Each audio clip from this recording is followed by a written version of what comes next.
Good morning, lovebirds. Oh, it's another fabulous day here at your wedding series. We are planning your wedding starting at age 14, but we have now fast forward to the point of where you are dating. So everyone is going to be dating at different ages. People are going to be dating for marriage at different ages. So this is just some advice to help you to plan that a little bit better going into before he proposes, okay? Now, the reason why we are talking about this wedding series in this way is because you're going to be planning your wedding starting from the beginning, not just when you get engaged, right? So it's planning your wedding from the beginning, starting with, like I said, that age 14-year-old you, where we fast forward into the age in which you get engaged. And so, what is a wedding series? What is all this about? We are planning your wedding and telling your love story through a series of wedding events. So you're going to have all sorts of events, starting with the proposal, engagement photo shoot, engagement party, bridesmaids proposal, groomsmen's proposal if you have one, the wedding dress shopping gown day, and you guys know I like gowns better than dresses. So I always throw that in there. Gown day, shopping day. And then we have the bachelorette, bachelor, or hen do party, depending on what part of the countries, what part of the world you live in. And then we also have the wedding shower, bridal shower, and not everybody's going to have all of these events. We run right into the rehearsal dinner, the rehearsal for the wedding for those who have never walked on an aisle and they need some practice. And then we have the get ready with me the morning of the wedding for both bride and groom, and a lot of their bridal party is also in it as well. It's a to-do with just like the other events, guys. It's a behind the scenes of getting ready with me on the morning of. Run into our wedding ceremony and our wedding reception. Now, not everybody has all of these events, so it depends on who you are and how you want to curate your wedding series. Like I said, not everybody wants to do all of them, right? So it's important that you figure out what's important to you. Okay, so like I said, we're going to jump right in. Most of you guys have been with me for a while. Hi, I'm your content creator. But why am I here? I am here because I am the one that's going to be capturing and providing affordable videography, not the expensive stuff, affordable videography for all of your wedding events that you have. And so when you are thinking about holding that cell phone in your hand, or your guests are holding that cell phone and you can't see their lovely faces, that's when I come in. You don't want people holding cell phones at all of your events. You want them to be immersed in the experiences, okay? And happy to be there with you. So you are going to see their smiling faces because they won't be holding cell phones. I'll be holding the cell phone as your personal paparazzi, capturing all the moments. You'll get everything in 1 to 2 days, which is awesome because you can put it all on social media right away. You don't have to wait for, like I said, the expensive videography and the expensive photography to come through. So lights, camera, action. Let's start the show. Here's a little advice from me to help your story unfold. I'm going to go ahead and grab my notes for today's episode. So we are talking about your wedding series, and this is episode 10. Okay, we are getting there, you guys. We're getting there. It's a journey. It is not a sprint.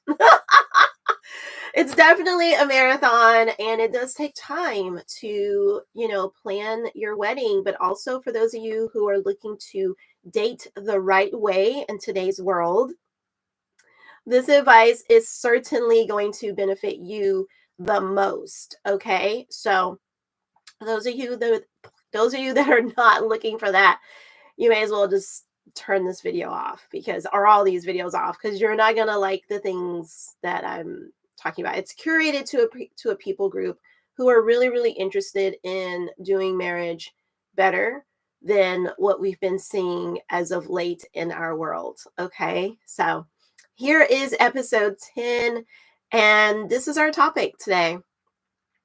I can't afford a house. Now what? Preparing for marriage before he proposes. So, hopefully, if you watched episodes 1 through 9,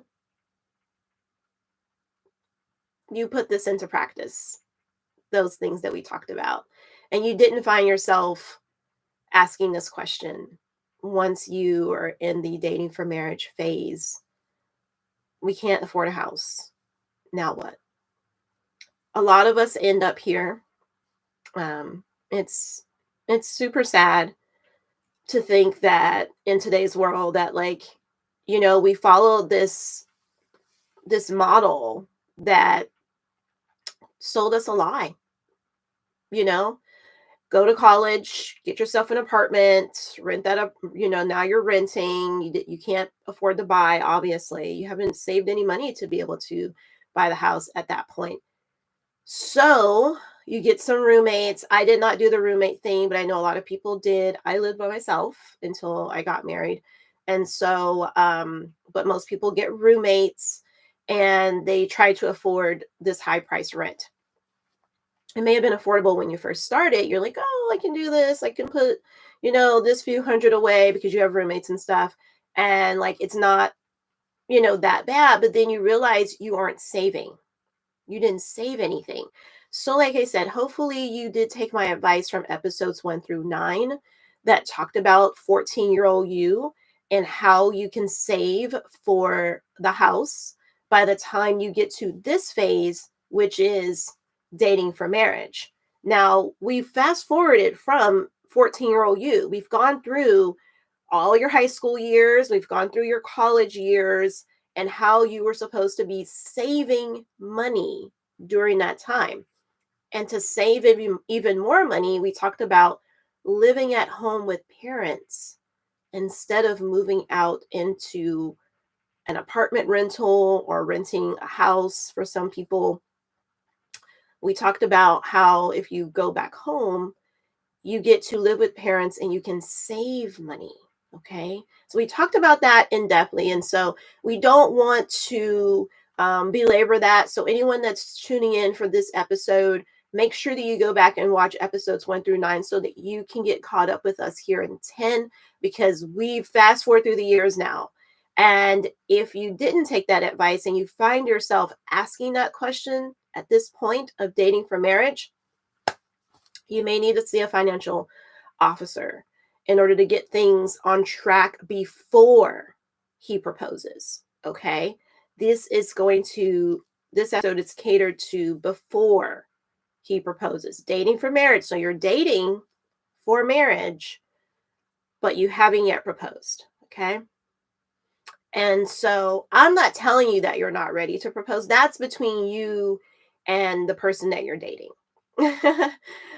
I just want you to understand that if your goals are to have a home, and you may not even know what your goals are while you're dating for marriage, but if you do know that it is, then right now, if you are asking yourself, or if you're saying now what, because you can't afford a house, then you may need to realize that you have to get a financial advisor and that you're not ready to propose to her just yet. Okay, so your financial officer will have all kinds of options for you on how you can start saving now.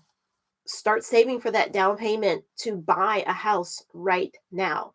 Now, if you are in a financial strain and you, like I said, you didn't find yourself living with parents, you decided, nope, I can't do that. That's not going to work out for me. I'm going to continue to be on the struggle bus, living with roommates and spending money on rent. And so I don't have any money for a house. That's why I said you may have to do the financial officer route before you propose to her. And so I hate to be a broken record repeating the before part, but people find themselves in this situation after. And like I said, they're not alone. We are not alone. Like, there's so many of us that have found ourselves like, ah! And so it's looking back on these things now and looking at what went wrong. What went horribly wrong when it came to wanting to buy a house? We get to the point where it's like, okay, now we're married and now we want to buy a house. And it's like, well, man, why didn't we think about that beforehand? And we could have been saving individually. And then when we got together, you know what I mean? And so, also, there was some more tips in there for the men. So, men, please, please, please, please go back and watch that. And so, on how you could have been and should have been saving for your house. But for those of you that did watch those, and those of you that even if you didn't, but you already had that bit of advice growing up, and so you are ready. You are ready. You aren't asking yourself that question, and so you are ready. You're ready for this. And so, let's talk about what that looks like while you're dating for marriage. Okay, let's talk about that. So you've been saving and you're ready for this point, this part of your life where just before you propose, you've been looking at your finances, you see that they're in order, you're ready for that down payment, and it's time to have a little talk with your honey. Okay, it's time for you to sit down and have a little talk about, okay, do we want to buy a house after the honeymoon, or would we be better off buying a condo, buying something a little smaller than a house, buying a townhouse? You know, you don't have to buy a house. You could also rent for the first year if you guys are going to be like moving to a new city and you're trying to get a feel for it. But you already have established you have the money for it because you saved, right? You've been saving. So you're not worried about if you have to rent for like a year while you guys move to a new place. Now, speaking of a new place, you guys also need to talk about, do we want to live here where we met? Maybe one of you has decided, I don't want to live here anymore. So this is what you talk about before the proposal, the beforehand. Okay.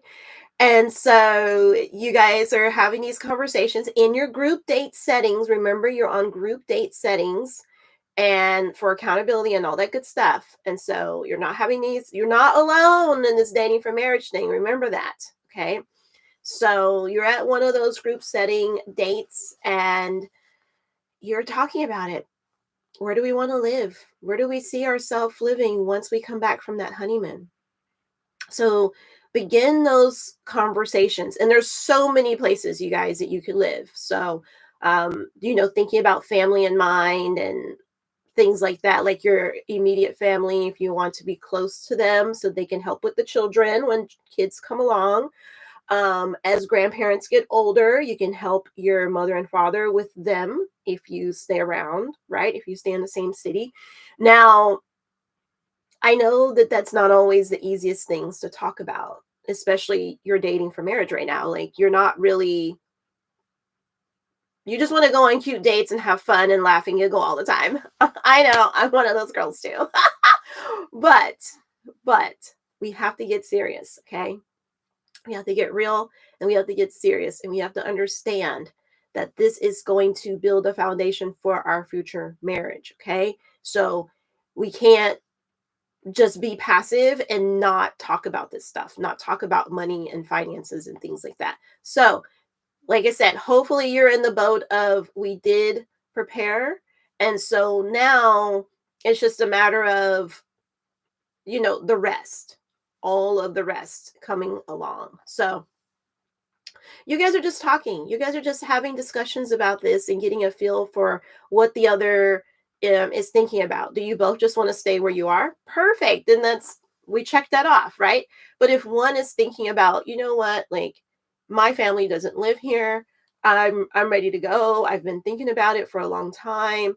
How do you feel about moving to so and so?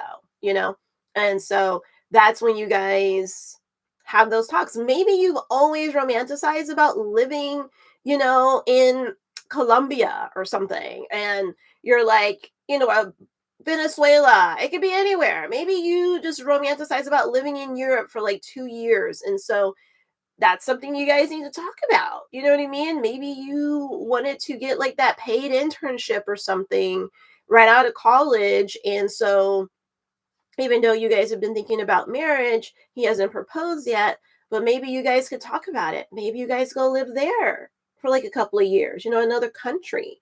So it's just, you're just talking, you're just getting a feel for how the other person is doing and feeling in the relationship about the moving forward portion, because this is dating for marriage. Okay. So the next thing you want to talk about is, once you do figure out where you want to live, do you want to live in the city, like downtown? Do you want to live a little bit away from downtown where you're still pretty close for your commute if you have to commute into work or for special events, and fun stuff in the city is usually in the heart of the city, like downtown areas or uptown or midtown. And so, have you thought about that? Or would you like to live in the suburbs completely away from the city?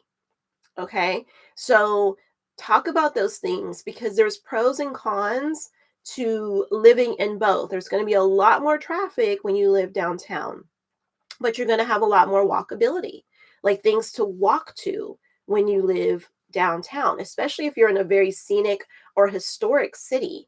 Either one, you're going to have a lot to like see and, be like a little tourist in your own city, which is really, really fun. And so you'll have more options for food and restaurants whenever you guys just want to have like a nice little date out. But then when you have the suburbs, it's quieter, it's usually cleaner, just less chaotic. And so you've got bigger grocery stores. A lot of time downtown, you don't have any grocery stores. So it's just something for you to be thinking about. If one of you already owns a home, we haven't talked about that because that's not really the plan, how I structured this. But let's talk about if somebody already did own a home. Have you guys thought about the other one moving into there and raising, your family from there? So that's something else to kind of throw in the mix of, we're ready to buy a house, or hopefully, like I say, you're not still in that category. You were never in that category, or didn't find yourself in that category, especially if you've been getting some good advice on, how to plan for the future early. Literally, as I started this whole web series based on this wedding series, based on planning at age 14. And I know there are going to be lots of people out there probably laughing at me about this. But if you go back and watch them, you'll understand the why I did that, why at that age is so important to start planning for your future and what it looks like. Okay. So, we're going to talk about something I don't think most people talk about when it comes to planning for a house and their future. And that is, what if you get an inheritance? So before you are engaged, before he proposes, what if someone in your family came along and said, you have an inheritance coming? You will be inheriting, you know, your grand aunt's home or your grandmother or grandfather's home, something like that. A lot of grandparents are doing reverse mortgage because they don't think anybody's going to want their home after they pass away, because like it's older, it was built in a different time. And so they just feel like, oh, this generation, they're so crazy. They're not going to want, my house. But like, they don't think about the fact that like, you could restructure that house. You could do complete new construction on that home and make it what you want it to be. You can re-insulate it, do new floors, put on a new roof. Like there's so many things that you could do. Sometimes like cleaning the windows outside and cleaning the bricks and the outdoor, all the difference. All the difference. The sidewalks, all the gasoline stains on the sidewalks and all that, getting all that stuff cleaned up, fresh coat of paint outside. Sometimes that's all you need. Sometimes that's all you need. But the grandparents don't realize that like there could be someone in the family that is wanting to continue to have a home that stays in the family rather than being sold back into the city, government, or state. Okay. So think about these things. Start talking to family because you never know if somebody in the family is like, you know what? Yes, there is a home waiting for you, you know? And guys, we don't realize this when we are young adults. And this is something that me and my friends were talking about last night. And that is that older generation needs us and we need them. We need them. So get that conversation started. You may need to move in with them for a little while. You never know how long that could be. It could be upwards of 5, 10, 15, 20 years. But you guys now can be a very close family unit that when the babies start coming, they can help you to raise them, you know. You can help to take care of them because when as our grandparents get older, they need a lot of care and they don't want to be alone. It's very hard to get older and to feel so alone in those homes, okay? Their homes just feel so much bigger than they did when, you know, you moved into them in your 20s and you were getting married and all the babies started coming along and filling in all the rooms. And when they went away to college, they still came back and they were still living there with you.